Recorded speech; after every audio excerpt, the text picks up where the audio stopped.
Check the mic and make sure it sound right, boys. Hey, I'm Aaron. Hey, I'm John, and this is Pastors and I'm Pizza. Josh, and this is Pastors and Pizza. A podcast where three very unqualified pastors Very unqualified pastors consume some of the best and worst pizzas Western Washington has to Western offer, Washington has to offer. while trying to make sense of our faith. Figure out how it connects. how it connects to the world around us. We believe the best conversations happen over food. So pull up a chair, grab a slice, Pour a cold one. And come along with us, wherever it is we are going. wherever it is we're going.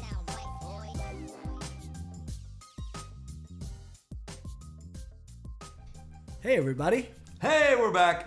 What's up? It's Pastors and Pizza again. I'm Josh. This is Aaron. This is John.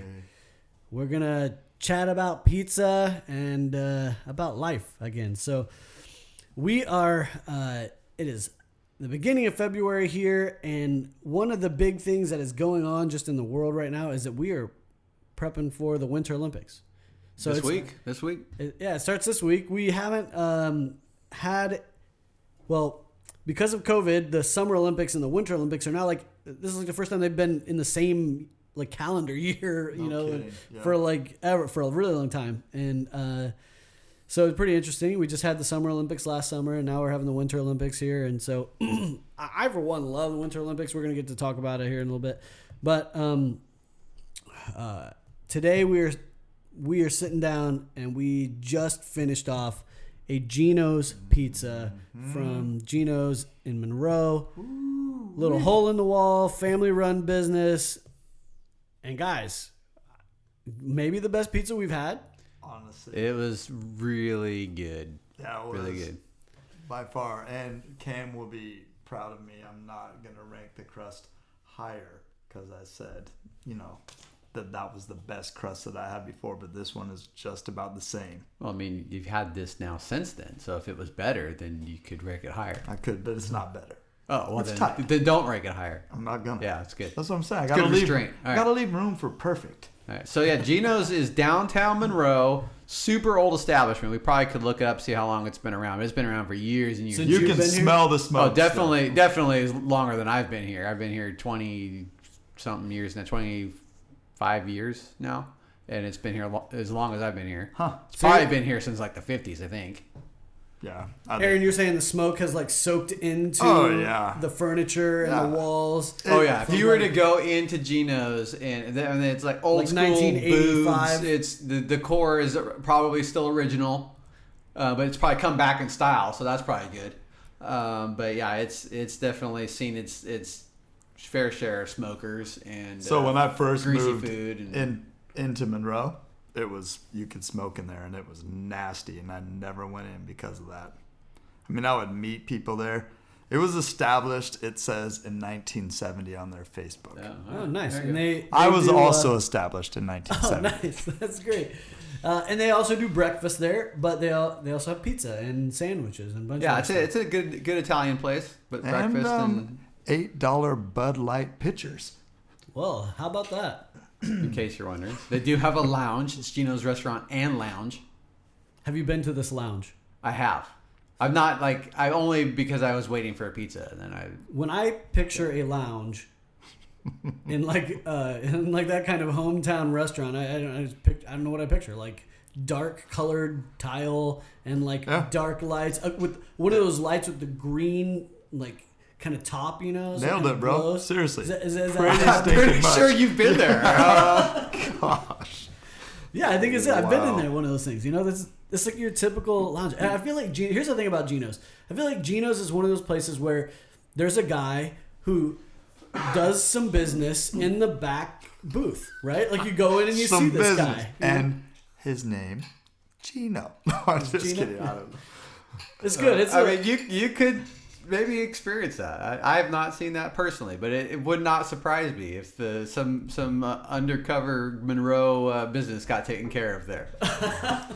well, what I think about it would be a great place to film like a gangster movie. Oh, A absolutely. place called Oh, Geno's. yeah. You get the Totally. guy working. I mean, the rest of Monroe doesn't really have Not the so same much, not so vibe, much. but that particular restaurant. By the way, it's Jeno. Jeno, like Geno's pizza rolls. Just putting that out there. Oh yeah, the and pizza rolls get are this, good. their address, 123 East Main Street. What? It couldn't get any more like pretend.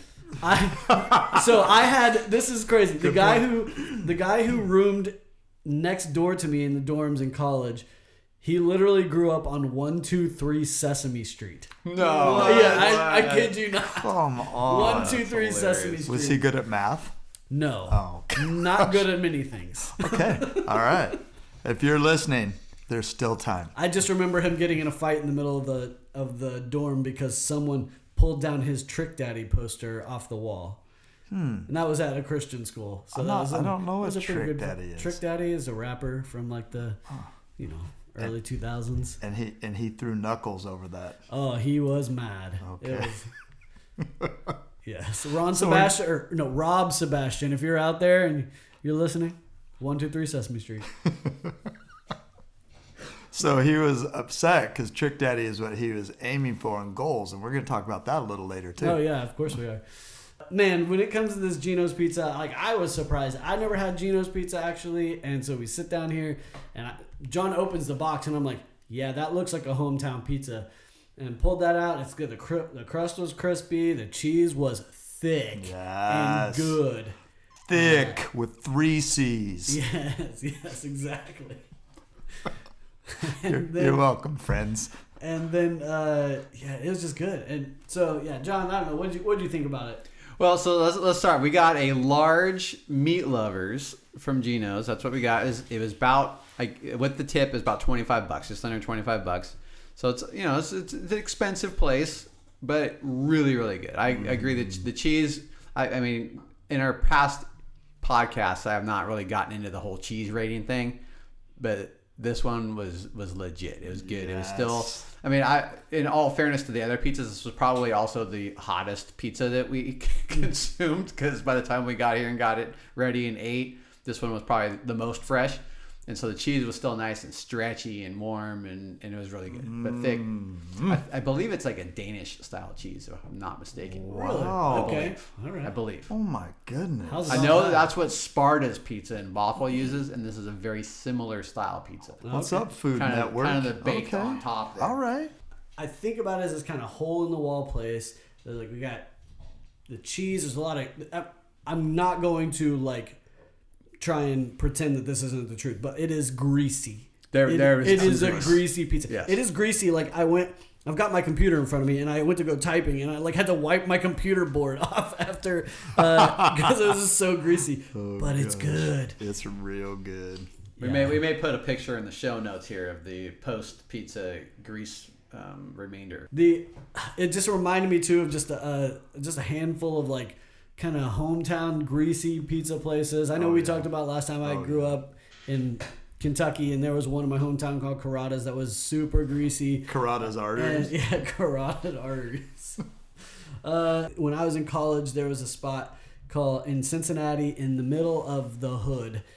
This little joint called Queen City Pizza. It was like $4.99 for a large cheese pizza. So we'd all get a few friends, a couple bucks, go get late night pizza, and you literally had to dab that thing off with a paper towel before you ate it. Otherwise, it was gonna drip on you. Mop it down. It was that kind of pizza. But yeah, I kind of love those places. There's something just about I don't know, American, very excessive about it. Oh yeah. Oh, totally. And so there's this place in Coopville, and we just stopped by there because we were out there for this wedding on Whidbey Island, and we were hungry, and it's called Pizza Factory, and it just kind of looks like, really?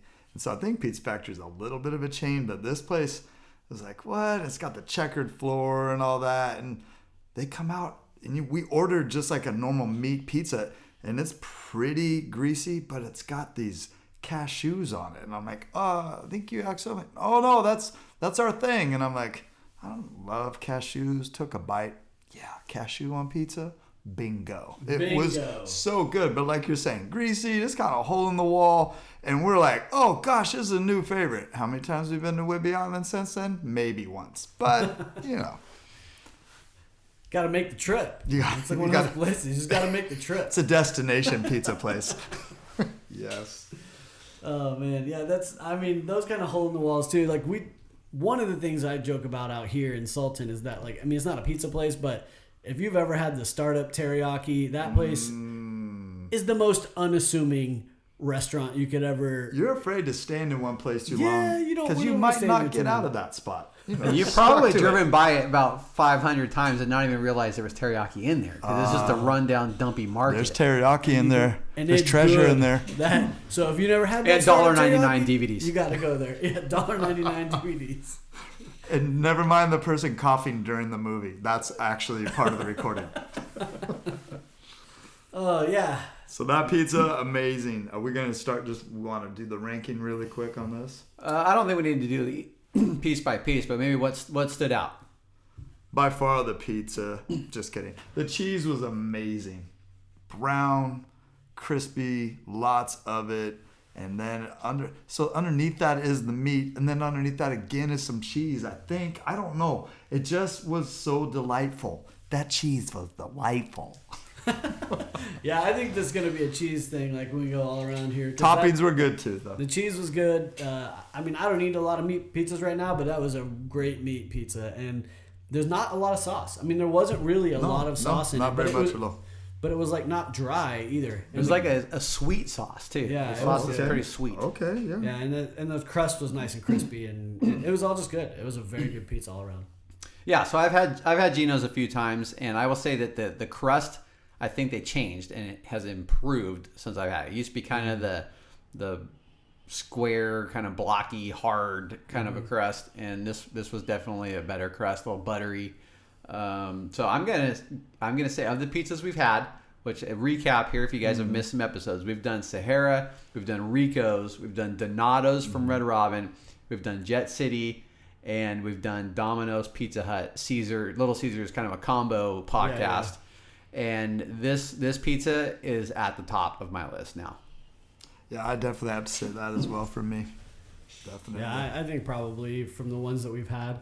I mean, I have a special place for Donato's in my heart, and like you still won't be able to convince me that if it was just pepperoni that it was better, even though they're different styles. But From yeah, the that was- real Donato's, not the Red man. Robin knockoff. But this is a great pizza to have at like 11 o'clock at night when you have just a couple more bad decisions to make. That water came out of my nose, Josh. Thank you. This decision would be a little tougher at 11, but we had it, for dinner at 4-ish in the afternoon, like we're retired people. But it was amazing. I mean, really, really good. I will say that cheese is the best cheese that we've had so far.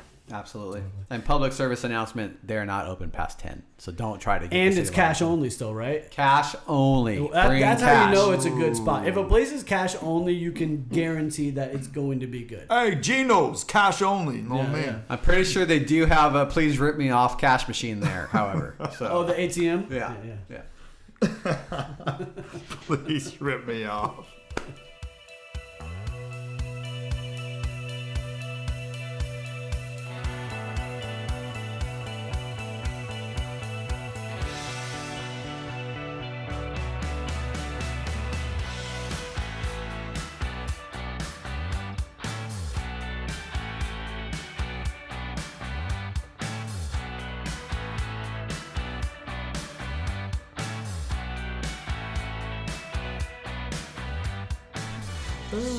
I seem to find those everywhere I go.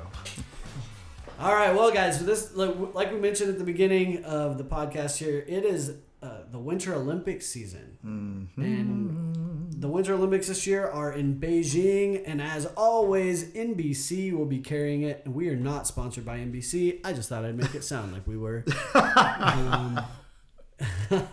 Fair enough. But if you're looking to watch them, that's where you're going to find them. And, NBC's little streaming service, Peacock, as well. oh yeah, there you go. You can find them wherever. So if you're on Xfinity, they have offered that up. You've got it. Yes. Yeah, so that's good. So not only, though, Josh, is it the Olympics, we're a month into the new year. And I know at the beginning of the year, a lot of people like to make kind of resolutions or goals.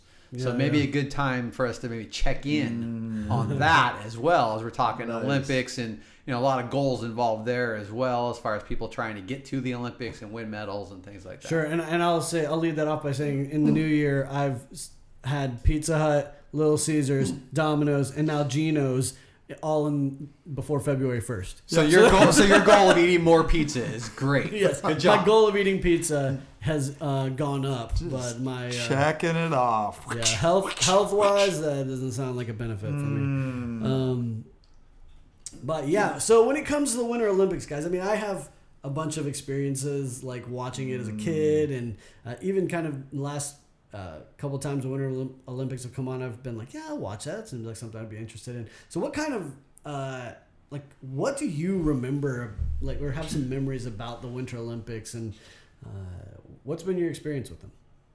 Gosh, a lot of experience with them. Should I say the one that really stands out the most? I mean, since I'm the oldest guy in the room, and you were alive during it, but you weren't, Josh. I was not alive. A Miracle on Ice. Do you believe in miracles?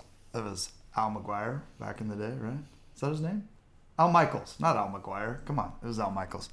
But yeah, that'll always stand out. My grandma loving ice skating, my grandpa watching just to see if somebody got dropped or somebody fell. You know, the luge and all how crazy that is. Yeah, so many. Like turning the channel and watching anything other than curling and the get on, you do the cross country skiing and pull the the biathlon. Yeah, whatever that is with the shooting and all that, which is a lot like Army and all that, and you would think it'd be cool. Gosh, that was boring as anything. Ice skating, but not the dancing, but the actual speed skating and just how crazy those wipeouts were. Yeah, lots of memories. What about you, John? I'm going to be honest, I'm not a huge fan of the Winter Olympics. I'm more of a team sport kind of a person, and so I tend to skew more towards Summer Olympics. Hockey, bro. Or no Olympics at all, really. But I have seen... Hot take. I have seen quite a few things. My wife really likes the ice skating, so I've happened to see some of that. But I would say that the thing that probably sticks in my head the most is actually, it's from the Olympics, but it's not from watching the Olympics. It's from Wide World of Sports. Oh, yeah. And the massive wipeout on the downhill skiing that they use for the agony of defeat portion of the Wide World of Sports. Yes. So, and then we were talking a little earlier with young buck Zach Day, and his standout things for the Winter Olympics were movie-based things. Oh, yeah, of course. And so one of those is true for me, too. Cool Runnings, the Jamaican bobsled team. How do you not like that? Yeah, of course. Yeah. John Candy. You dead yet? It was just so good. And to piggyback off of that, I think that's like where my interest in the Winter Olympics kind of began. It was like I was a kid when Cool Runnings came out, and I thought it was just such a fun movie, and I used to practice bobsledding in boxes in my house. Oh, and nice! It was just down the stairs. We didn't have stairs, but okay. You just push yourself and do whatever. It was really kind of anticlimactic, but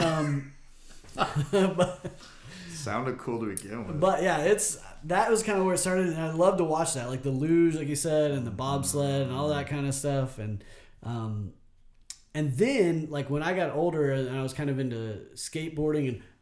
Little spoiler alert, there are no mountains in the Midwest. What? None. Oh. So the skiing thing kind of lost on me. Didn't really have a lot of experience with that.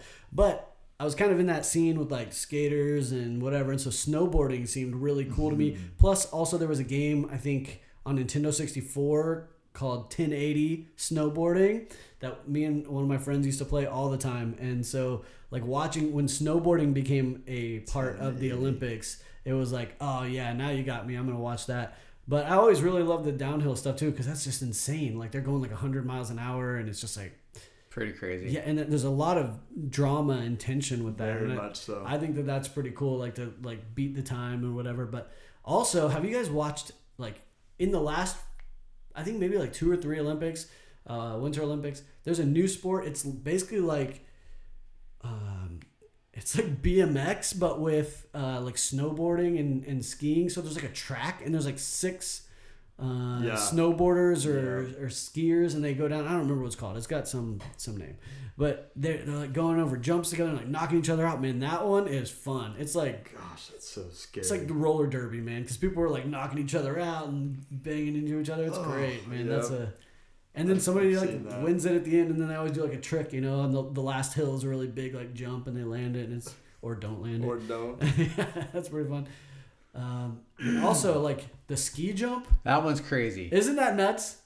Crazy. It's like the The one- craziest thing. so I can high. Think of. The agony of defeat one, right? Because that's what he was doing when he hit that, right? When he I'm thinking crashed. of a skier, but We're talking the ski.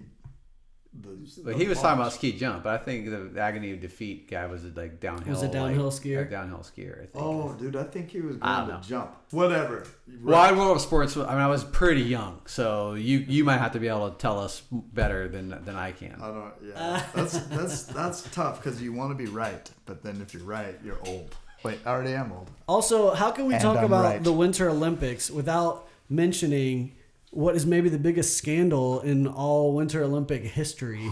The Tanya Harding, Nancy Kerrigan, you know, like Why? the beatdown. Yeah, like what is it with all the drama in figure skating? It seems like it's always got like some sort of like drama to it. But yeah, that one like It's a pageantry, and so when you think pageantry, you think pageants, and that's got a ton of drama involved in it.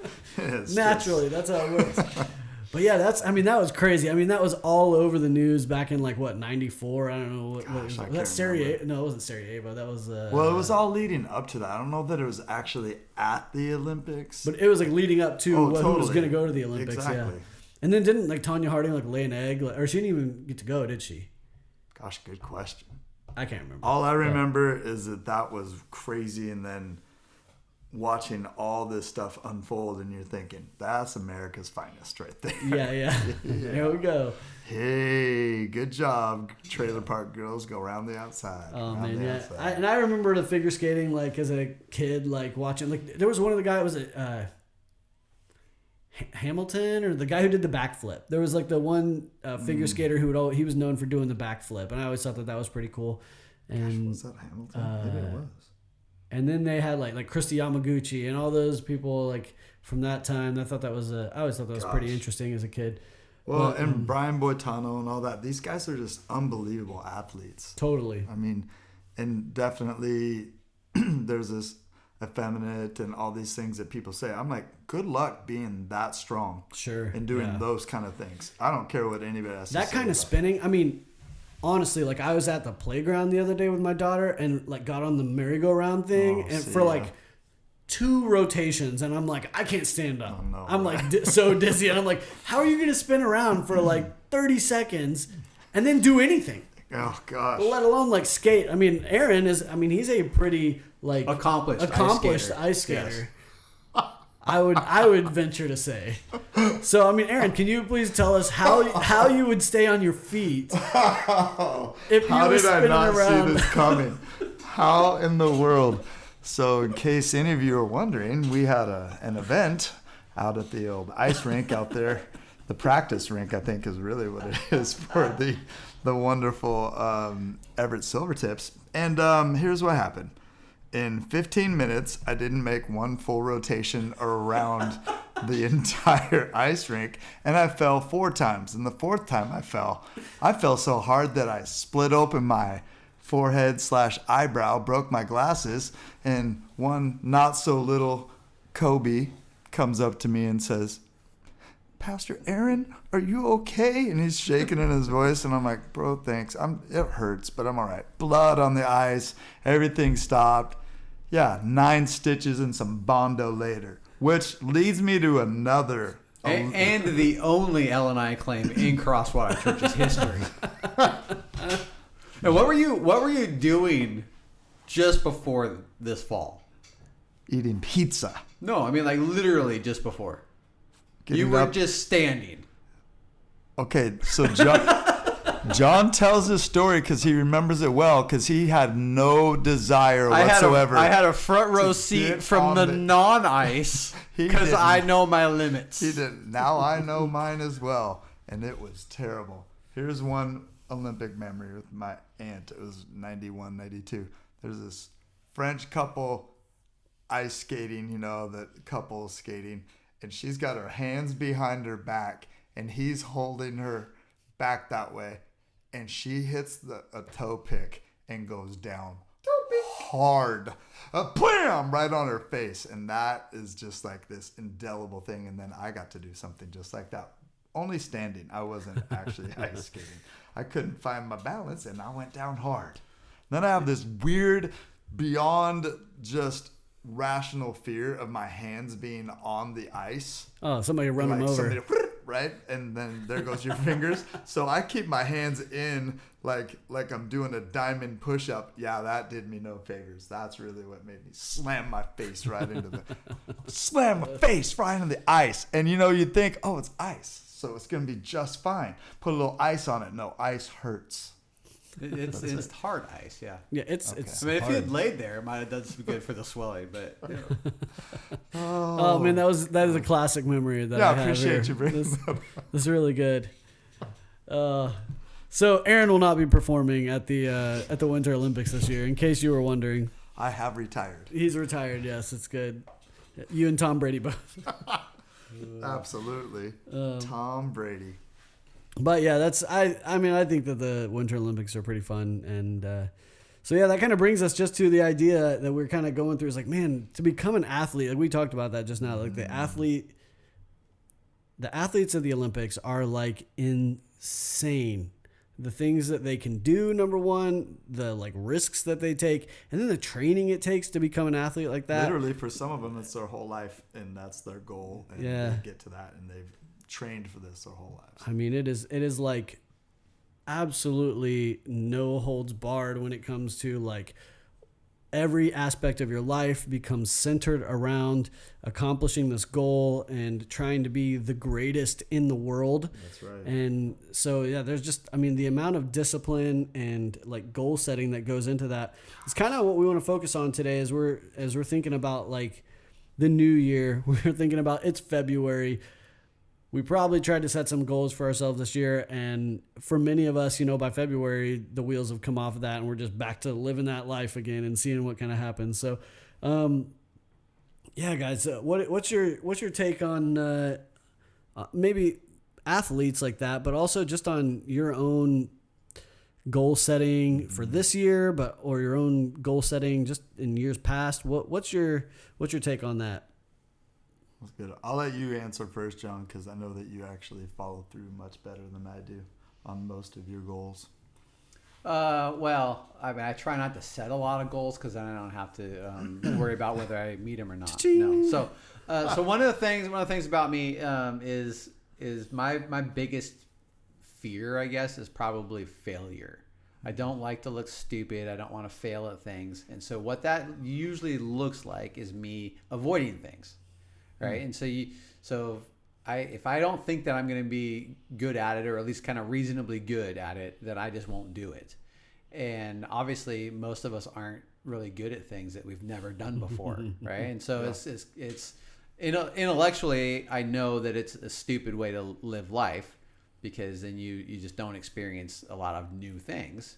But it's just, I don't, for whatever reason, I probably could go see a counselor and they could maybe help me figure out why this is the case for me. I don't really know. But that's just one of the things about me is I don't like to fail. And so rather than fail, I just avoid. And you obviously don't get to the Olympics or, that kind of a level of whatever it is you're doing by having that kind of an attitude. And so I've been trying to push myself in different things. One of the bigger goals that I've set somewhat recently is back in 2018, I set out to read 18 books in 2018 because I hate to read. But when I do read, I feel like it challenges me to think differently, to have different perspectives, and to grow emotionally, but also just grow my mind, my vocabulary, all these things. And so I feel like it's good for me, but I hate to do it. I'd much rather just sit down and veg out. And so I set out to read 18 books. And I did do it, including the Bible is one of those books. So depending on how you view that, I mean, maybe I read way more. Add 66 on. Yeah, shattered it 65. So that's one of the goals that I've had. It wasn't this year. I as you might imagine, I kind of got away from reading a few years after that. Since you didn't love it to begin with. Yeah, and so this year it wasn't specifically a goal, but I've kind of set out to try to read some more and get back into it a little bit this year. That's good. I'd say for me, goals are kind of this love-hate, because I know that when you set a goal, like here we are in February, and I still haven't followed through with the goal to eat better. And I just had 3 lovely pieces of pizza. Knowing that was going to happen, I decided not to eat anything but a beef stick for lunch. It was one of those summer sausages, huge. No, I'm just It kidding. was a foot long by about 6 inches in diameter. But all that to be said, it does. It holds you accountable, and you find yourself wanting to be better and to do better. But perfectionism can be a massive problem for me, and I am a procrastinating perfectionist. So I'll put things off, and then I can't do it great. And like you saying that, John, kind of hits me pretty hard. I'll just decide, well, maybe I won't do anything then. And that doesn't work in marriage. That doesn't work in parenting. Doesn't work in ministry or any jobs really. And so I've had to keep fighting that, and I have to keep leaning in. And so I try to set attainable goals. Every Tuesday I try to be able to have my message done. That doesn't seem like that big of a deal, but for me, I used to put that off until Thursday or maybe even Friday. And Friday was a day that nobody really worked. And so people who have to do the slides would be put in a tough spot. And so some of those things are really, really big for me, but they seem kind of small. But like when it comes to Olympics and all that, I can tell you, growing up as a kid, I had a dream to be a Major League Baseball player. And I would say it was more of a dream than a goal, because I think dreams are just like out there.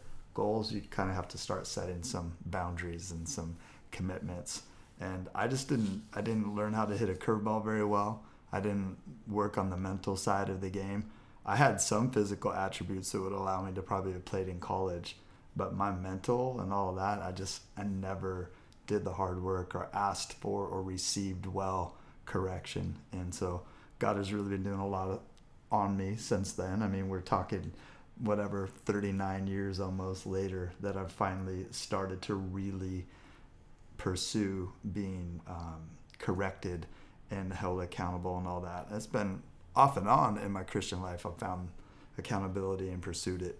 But man, that's what I see with these athletes and with goals and with dreams, is that you've really got to get help, and you've got to want it, and you got to work hard, not to gain identity, but to fulfill some of those goals. So, what about you, Josh? Yeah, I mean, like this year for me, I had kind of set a goal for myself to, I've been not really on social media much like in the last couple of years. And so I kind of made this goal to engage more on Instagram, not like as a, like I just want to, get more connected, but really it was a way just to document my life. And so like, I have these moments with, especially with my girls and like my wife right now, like this time of our life is not going to come again.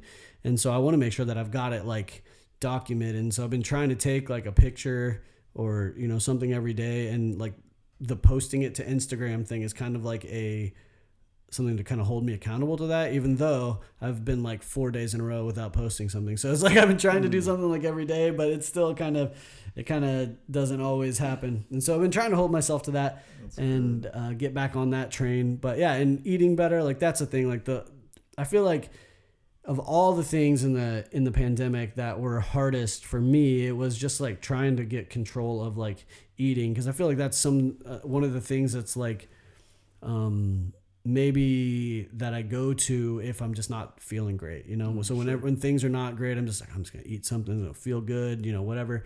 And so I think this year I was like, I need to make some better decisions. And I've been putting some routines in my life as far as like what I'm packing for lunch and like trying to say no to sweets and stuff like that. So, but again, still, it's February and it's like, I just ate some pizza. So there's a boundary line there where it's like, yeah, I want to make a big change, but also, I don't want to completely upend my life, especially when I've already kind of upended it with a lot of other things like grad school and what have you. So, so it is kind of a challenge, but I do look at like these athletes kind of just with a lot of respect, because it does take like so much dedication, so much effort to really achieve this kind of thing. And what it makes me think of, like when we get into like talking about the church, is it makes me like achievement in the church. When we start talking about achieve, we usually use it as like a dirty word. We use it as like, earning or, like trying to be this kind of person where we gain status on our own, and so it can be this kind of thing where we're like, let God take care of it all, which is good. Like we should be letting God take care of us, and we should, like we obviously are not in a place where we can determine our own salvation or any of these kind of things.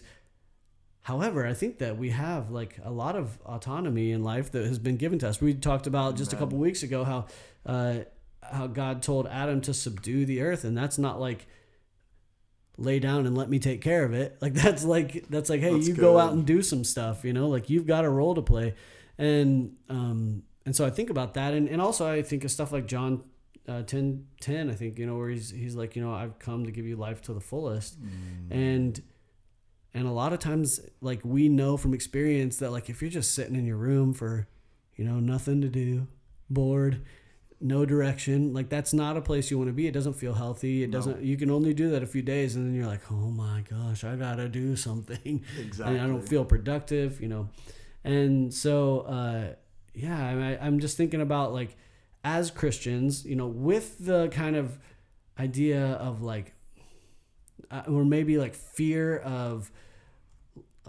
legalism, like how do we just engage in kind of achievement and success without like number one feeling bad about it, because that's a thing for me. Like as a kid growing up in the church, like I kind of felt bad about achievement and kind of felt like blessed are the poor and I should be poor and like the first shall be last. If and you're so really like loving God, let's be last. We should suffer and we should like always be last in line. And why like try to achieve? And not saying that like obviously there are those who will focus on achievement as like the end goal and like it's what they build their worth off of. Right. And it's the thing that drives them to compete like this or to be this kind of discipline. But like I think there is something to be said, like we talk about the Proverbs really, and there's a lot in there about like just living your life wisely and how do you make good decisions for success, for wisdom, for happiness,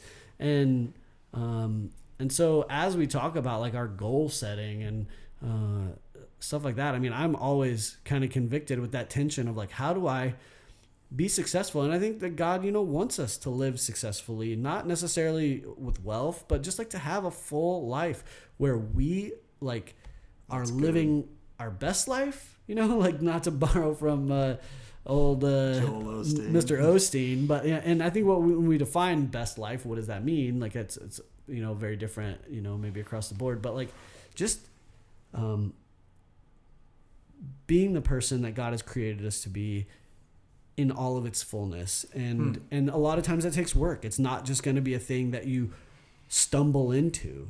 People don't just stumble into being like a gold medalist. It just doesn't happen. You have to put in the work. And so I don't know. I just going to throw that out there. See what your takes on that. With pretty much everything we talk about, right? There's the good side and there's the bad side, and even something like setting goals, which seems like it should just be a good thing, can have the flip side is it can be abused. It can be an excuse to avoid things. It can take you away from other things. I mean, you think of these Olympic athletes and the countless hours that they have to spend doing things that comes with great sacrifice, right? Sure. And a lot of times it's their family or their friends or their careers or whatever the case, right? They're sacrificing something to do this, and they're obviously determining that it's worth it in some way, right?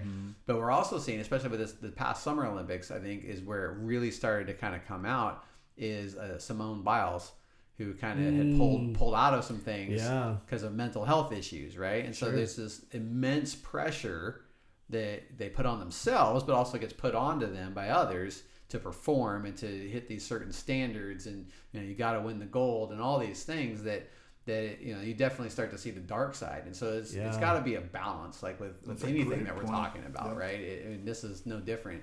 There has to be a balance with it, because here's a quote from one of the books I read a few years ago. It's called Finish by John Acuff, and he says in there, is this one of the 18? It's one of the 18. Okay. Yeah. He said in there, if you pursue the right goal in the wrong way, you still end up in the wrong place. Wow. Right. So your goal may be good, But if you're ignoring your spouse or your kids or your job or whatever to get there, Right. then it probably wasn't a good idea, right? Even though the goal itself may have been a worthy goal. That's outstanding. I think one of the things that convicts me in all of this is identity. Like, I think what you said, Josh, just resonates with me so much, that success or even ambition, right, has been such a dirty word. The Bible is clear, selfish ambition. But look, if I'm ambitious and it helps my family, if I'm ambitious and it helps my church, if I'm ambitious and it helps my community, what good am I doing anybody by shrinking back and not bringing my light or bringing my strength, right?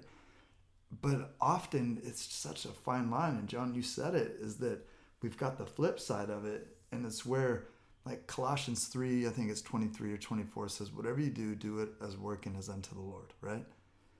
Yeah, if that's your goal. But a lot of times people will alienate other people in their ambition to be excellent. And they'll we talked about toxic masculinity last time. It's when you just have to dominate people. I mean, that's ambition, right? I mean, I look at a guy, so as of this recording, today was the official day that Tom Brady retires after 22 years. 6th round pick, afterthought, right? And he becomes the greatest quarterback for sure, maybe the greatest NFL player. 7, Lombardi trophies, however many MVPs. And his family seems to love him and admire him and all that. This is one ridiculous competitor. And he's very, very ambitious. And he's like, look, if I can't give it the 100%, I'm just not going to do it. And he even mentioned at the end of the season, well, I'm going to see about spending some more time with my family. And I'm like, I guarantee your family would love to see you more, right? So, I mean, it's these sacrifices for what? For the Hall of Fame, for notoriety. Gold medal, do my best. I think there's so much there, and I think we should do what we do as working as unto the Lord. And so don't be half-hearted about it. Don't have this terrible witness to the world that we just sit on our blessed assurance because it just doesn't matter. I'm in. God's got me, maybe even that antinomianism where you're against the law because I'm just grace. Jesus cares about all that stuff, and he cares about what we do. You can't earn it, but you can be a good example. And I think that's, one of the convictions that I've had just thinking. Yeah, well, and I mean, it brings up a couple of things that we've already talked about. You talked about this perfectionism. I talked about the fear of failure keeping me from doing things, right? Mm-hmm. And those aren't good things either, right? To avoid things because I can't be perfect at it or because I may fail at it. Right. And so just sitting around doing nothing is also not a good thing, right? No. And so you need to have some ambition. You need to do everything as if you're doing it for the Lord, and it doesn't mean just sit around and wait for him to come back, right? I mean, there's stuff for us to be doing, and so there's these balances. And Josh, you talked about kind of within the church, the fear or the danger of being legalistic. Well, sometimes we need to go ahead and just start pursuing things and not be worried about, am I being legalistic by that? Like, I mean, it's going to be received. If you want to know the word better, then you need to be in the word and not be afraid that, am I becoming legalistic because I'm reading my Bible every day? Well, not if you're doing it because you want to grow closer to Jesus, right? Amen. And so that's good. So we can't let these things get in the way either. Right. Yeah, agreed. And when I think about the Winter Olympics, and I think about just Olympics in general, and I mean, maybe the most powerful moments at the Olympics are the ones where you see the people stand up on that podium or even cross that finish line, and all of the work that they put in. Like, I think they could never see that gold medal. They could never take it home. They could never touch it, and it would be fine, because just crossing that line and accomplishing that goal or whatever is that thing that's like, it's very it's just very powerful, I think, for people. I mean, I remember I went and watched the rock and roll marathon in Seattle once because I had a friend who was running in it, and just to see like these people crossing the finish line at the end of a marathon, and just like like for many of them, like it doesn't matter what the time was. They just like, can I finish good. it? Yep. And there's like this release that's like, I did it, I accomplished it. And it really just made me think too, as I was kind of thinking about that the 1 Corinthians 9, where Paul says, do you not know that in a race, all the runners run, but only one gets the prize? Run in such a way as to get the prize. Everyone who competes in the games goes into strict training. They do it to get a crown that will not last, but we do it to get a crown that will last forever. And so it makes me think about just that kind of, as we're talking about our lives, as kind of this, not competition, but like this kind of goal setting, right? We've got this kind of path of like achievement, and we're kind of looking towards, it's like, what are we looking for? What is that thing that we're going to cross the line for? And we're going to be like, I can't believe I'm so glad I got here. Amen. And when we talk about it with, seeing, being face to face with the one who made us, that's like this moment that I think a lot of people have in their mind. And I always kind of think of it in light of like standing on that podium and hearing the national anthem played, and there's all that kind of emotion that goes with it. And I think like just using that as a little tiny window into like what finishing the race of life and like being with your creator, I think there's just something powerful Well in that. done, good and faithful. Yeah, exactly. There's that's so good. Gosh. What probably fascinates me the most about the Olympics, and I didn't mention it earlier, is how young most of these people are. totally Just on summer or winter, just so young. And it's insane for me as a person who was recently young. Like, it's insane At least to me. more recently. It's insane to me. The look too. He just looked right at me. Well, and I think if you were to talk to Tom Brady, you'd find the same thing. It is insane to me how quickly your youth goes. You are young and then all of a sudden you're not. And there's that line in there where you just kind of cross it over and you're like, I am not a person that could be competing in the Olympics anymore. I mean, think about these Olympic athletes, right? If they say, you're downhill skiing and you made the Olympics, you're downhill skiing and you wreck, you crash, you break your leg, you can't do that again for 4 more years. Yeah. That's a long time it's a lot. Continue that work, and maybe some of them can't do it, right? They can't even if it's not an injury, they just can't keep up that level of work or that level of ability. Some of them can, and it's truly amazing. Some of these people that have gotten hurt or whatever, and 4 years later, there they are again, and you're like, man, it's just a lot of work for 4 years to do that again. Wow. And it's pretty inspiring, to look and see some of those stories, to hear some of those stories of people who've been hurt or who've gone through, like Simone Biles, people that have gone through like really difficult off seasons, where they've had struggles and where they've found themselves now back in the Olympics, or where they found themselves saying, you know what, I gave it my best shot, and I'm okay with that. And so, I don't know.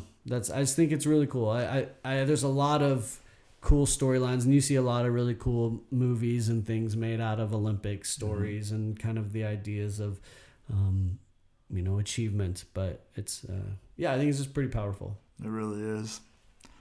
Man, I appreciate what you guys had to say. Yeah, well, thank you guys for joining in with us. It's another great conversation to have with you guys and to eat like a fantastic pizza. So thank you for joining and listening with us. And tell your friends about us. Yeah, tell your friends. And man, if you can, let us know what some of your favorite Winter Olympic moments are. We'd love to hear it. So have a great week, and we will talk to you later. Bye-bye. Bye.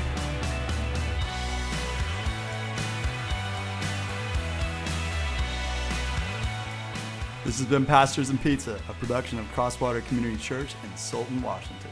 Check us out online at crosswaterchurch.org. We meet every Sunday morning at 9 and 10:45 on the corner of 3rd and Birch in Sultan. Thanks for listening. Be sure to leave us that 5-star review, and we hope to see you soon. Bye. Adios.